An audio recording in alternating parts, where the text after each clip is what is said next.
Okay guys, I'm going to show you guys how to make a quick accordion book, but first I want to show you some really cute ones.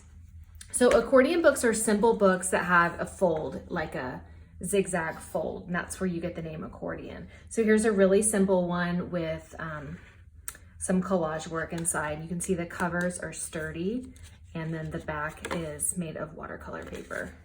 A little bit more exciting one here is called an origami accordion. So when you unfold it, oops, there we go.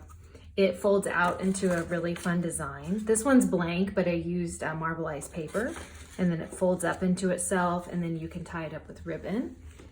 And then here's another type of accordion book called a flutter book. And when you untie it, the pieces, the inside like kind of falls out like that.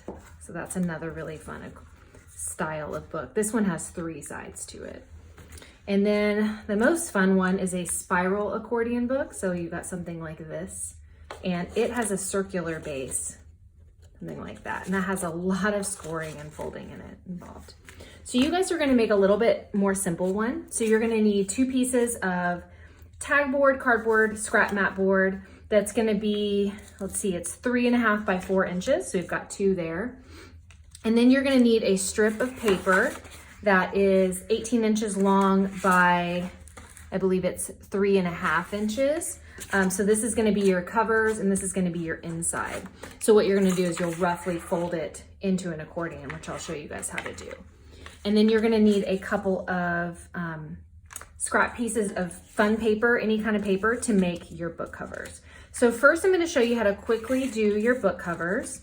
You need a glue stick, scissors, possibly. So what I'm gonna do is I'm just gonna put the glue directly on the back of my chipboard. Now you can use white glue. I would use a squeegee if you do. And if your mom or whoever in your house has scrapbooking glue, you can also use that too. So I'm gonna glue mine kind of right down here in the corner because I'm gonna trim off the edges. So it's kind of like, this part's kind of like wrapping a present.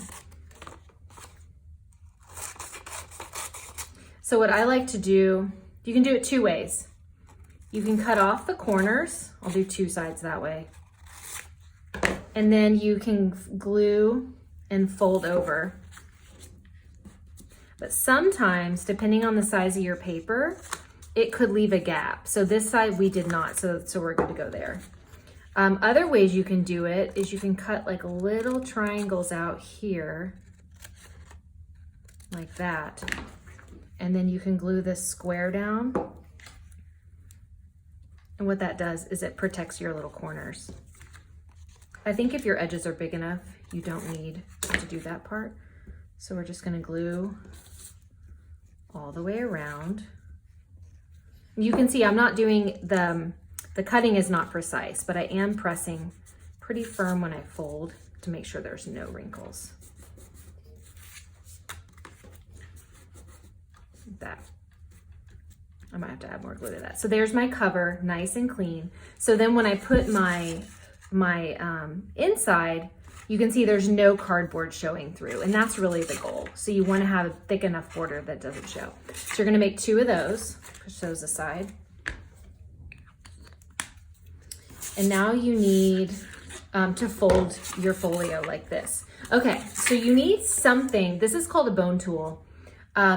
It's for folding paper and scoring. You don't need one of these, but you need something like the back of your scissors or a butter knife or the back of a spoon for creasing. So the first way you do it is you fold it in half. And then I'm gonna use my bone tool to score it. And what that's doing is it's like actually tearing the fibers of the paper and giving you a really nice crease. So you're gonna open that back up. And then you're gonna take one edge and meet it in the middle of that initial fold. Press down with your fingers and then score it. You don't have to score it, but it helps. And if you've got sturdy fingernails, you can also use your fingernail. But if your paper is thinner, it's easier. This is watercolor paper, so it definitely needs to be scored or pressed down. Okay, so now I'm folding both sides in to where they've met the middle. So now I have 4 sections. So now hopefully you can guess, now I'm gonna fold in again for that side. fold in again to this side. Okay, now I've got to divide this space up now. So I'm just gonna, I can do it like this and meet it. Okay, so there's my fold there. So now I've got this side done. So I'm gonna go in and take this corner just like that. So instead of measuring it out and marking it, you're just folding things in half in order to get your match. Okay, so now I've got to make sure it's in a zigzag fold. I'm gonna go like this, and this one's gonna go that way and fold it up. And then I'm gonna give it one more really good crease on the edges here. Okay, so now I have my folio, which is the proper term, so like that.